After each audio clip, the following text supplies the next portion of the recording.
I mean, what do you make of the way that Purdy's playing right now? I mean, it's just let me play you this. This is pretty interesting. This is from Richard Sherman Mm. from earlier today, and it was on Twitter.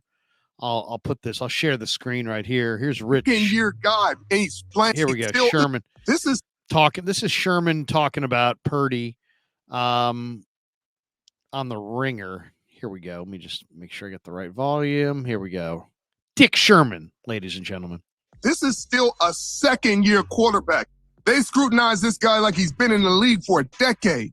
He's a second-year guy, and he's playing outstanding. His touchdown to interception ratio is enormous. If he was a top 5 pick, they'd be talking about him with Patrick Mahomes and as the face of the league in the future. But since he's the last pick, all people can say is that they're waiting for the fall off. And it's been a year and a half of consistency from this young man. Either way, if he somehow takes this San Francisco 49ers team to a Super Bowl and wins it, he's going to take what he deserves because he don't have to ask anymore.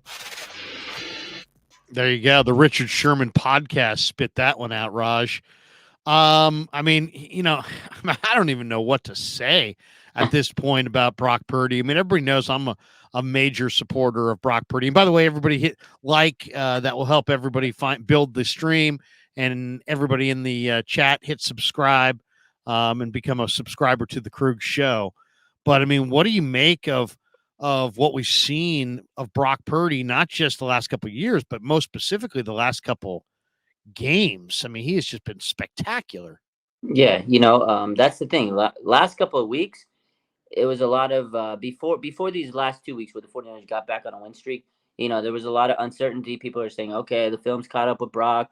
He's not the guy. He's Brock Purdy. All the skepticism. Everybody was coming out. Nick Wright was having a field day because Brock was looking bad. But now these last 2 weeks, he's got a perfect passer rating last week. He's got like the best passer rating in a 2-game stretch. All the craziness. Like, he leads the NFL in QBR and passer rating, not just for the last 2 weeks, but the entire season. So Brock has showed that he could bounce back. And Richard Sherman's right. If he was a top 10 pick, oh man, he'd be talked about so highly regard. But when he struggles, it's like, oh, that's why he was the last pick. Oh, see, there has to be a reason why he was Mr. Relevant. But players like Josh Allen, when they struggle, Justin Herbert, there's an excuse. Yeah, it's a bad day, whatever. They find excuses for these guys. Not saying that they're bad, but they have bad days and they get a little bit more leeway. Brock Purdy doesn't seem to get that leeway. His leash is very short with the media.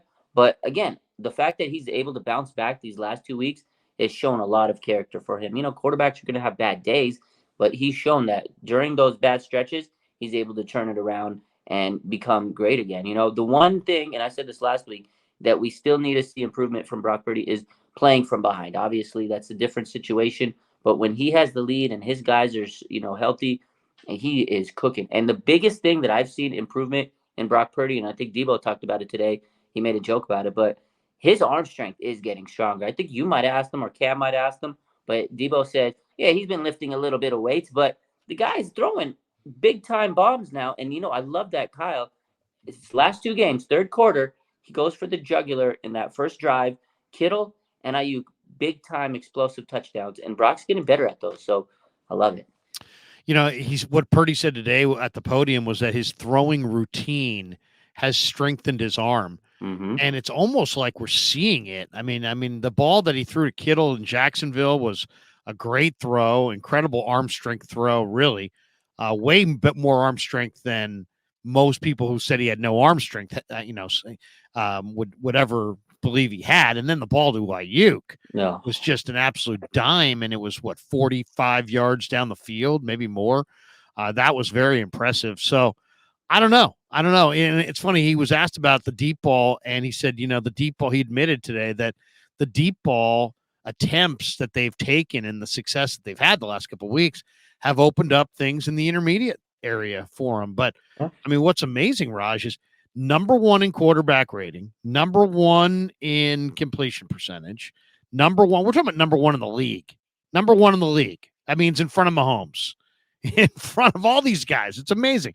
Number 1 completion percentage, number 1 in touchdown percentage, number 1 in passing success rate, number 1 in yards per attempt, number 1 in adjusted yards per attempt, number 1 in yards per completion, number 1 in net yards per attempt, number one in adjusted net yards per passing attempt, number one in passer rating under pressure, number one in completion percentage under pressure, number one in yards per attempt under pressure.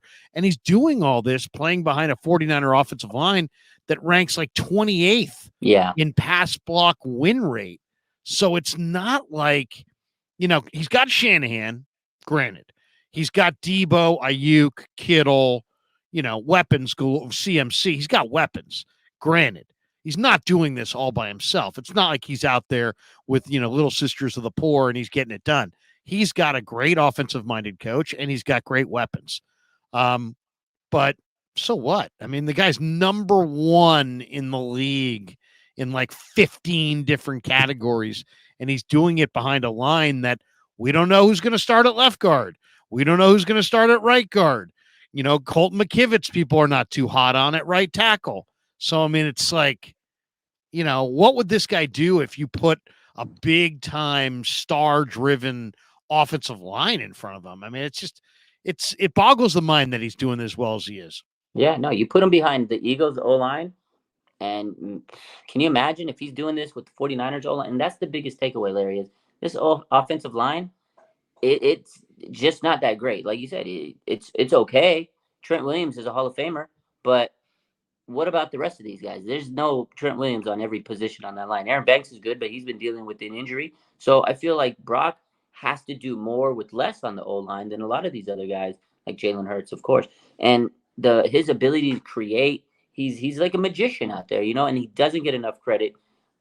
Patrick Mahomes, we see that, and we're like, oh, my God, how does he create that?